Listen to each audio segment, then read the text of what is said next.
All right, so those highlights, beautiful goals, excellent football by Sunshine Stars, and the goal by Rangers was also a very good goal. Excellent build-up play and good finishing. At the end of the day, Sunshine are beginning to maybe feel that life is better outside of Akure without 5-1 thrashing of the Flying Antelopes. Guys, let me get your thoughts very quickly. Julian,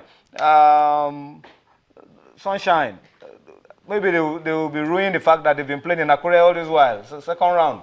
You've been coming to play at the Teslim Alogun Stadium. Exactly, a fantastic victory for them. I mean, perhaps they had one eye on the Bayern game because Bayern also trashed us yesterday 5-1 as well. I mean, beautiful display. I mean, while Arsenal were losing 5-1, they were losing. I mean, they were winning 5-1 at the same time. So, I mean, it's a good advertisement for our league. I know Sunshine Stars, they play this beautiful brand of football, fantastic goals, and it's good to see Tuja and Deniji come back, you know, top of the MPFL goal scorers. He now has 16 goals. Salami and Esoso has 15 goals. So with some 3 games to go, because Sunshine still has 1 game in hand against Lobby Stars. They were losing 1-0. That was in Akure, but the game will be played. But that game is less than 20 minutes. Exactly, and they have to win because they want to qualify for the continent, because they are now 4 points behind Giwa FC and Wiki Tori. So they have to win that game, see how they can turn things around against Lobby Stars.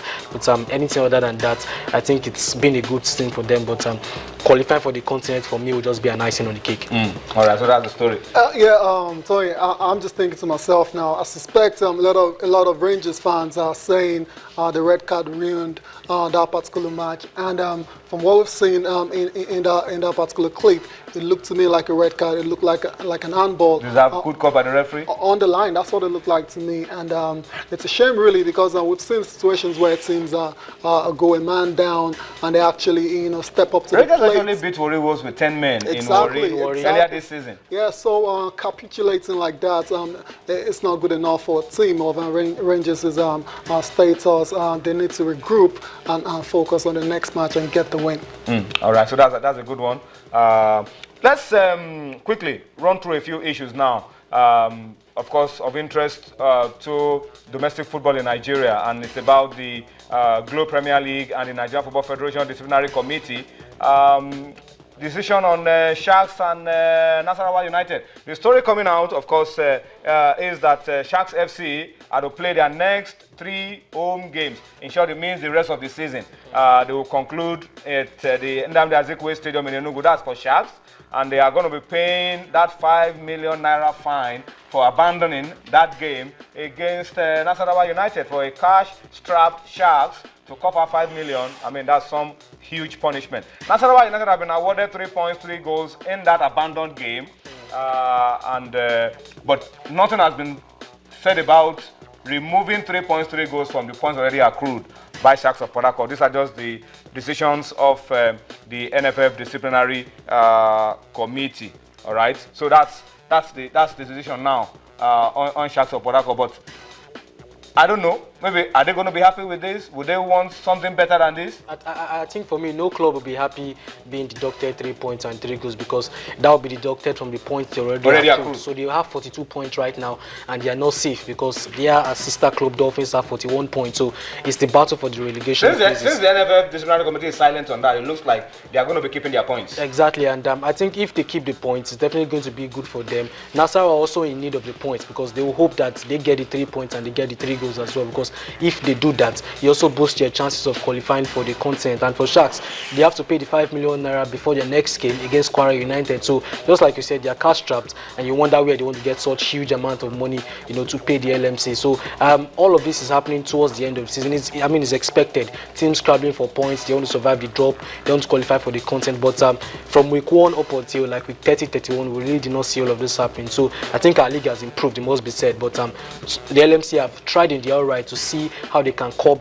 all these excesses, and I think for me they've done well, but it can be better come next season. Well, Tyler, let's talk about the girls now. The league is over. The Super 6 ended today, and the result is what you're seeing right there on your screen. Rivers Angels for the 18th time. Osinachi Ohale, Super Falcons defender, with the only goal in the 39th minute. They beat Bayelsa Queens 1-0. Rivers Angels have emerged champions of the 2014-2015 league season. Congratulations to Edwin Okon and the girls. I mean, the winning is a culture. Yeah. with Rivers Angels. Incredible how much they've dominated the women's league in Nigeria.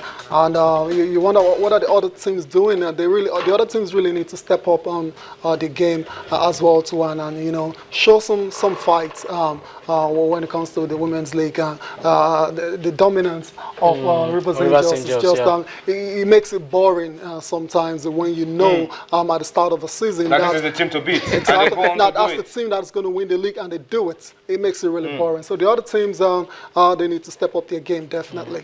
I think for me it's a good one because they crashed out in the semi-final of the Federations Cup. They lost to Sunshine Queens. So I think it's more like a consolation prize for them being champions of the league. I think for the 4th or 5th time in a row, it's a good achievement for Edwin Okon and his side. All right, let me read a few comments on Twitter before we go on a break now and bring in Femi Adefeso and of course also hook up with Sonny Young. Oluwatosin Gbewa at Gbewa1 says, congratulations to Bukola Olopade and his team. And he says there is nothing more than for the Golden Eagles to go out for gold. That's what he says. And Ikwere Boy, our very good friend.